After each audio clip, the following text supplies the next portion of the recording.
নমস্কার বন্ধুরা। তো আজকে আপনাদের সাথে শেয়ার করতে চলেছি যে তিনটে সিন্ডারের গোলাপ গাছ।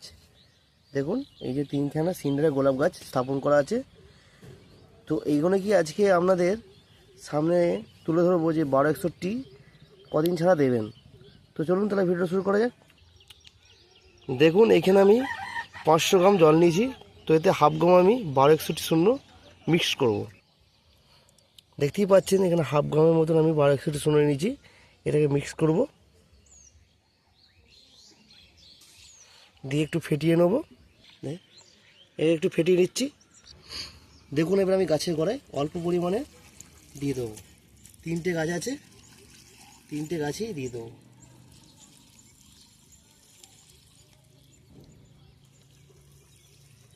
একটু দিতে হবে, ব্যাস। বলো।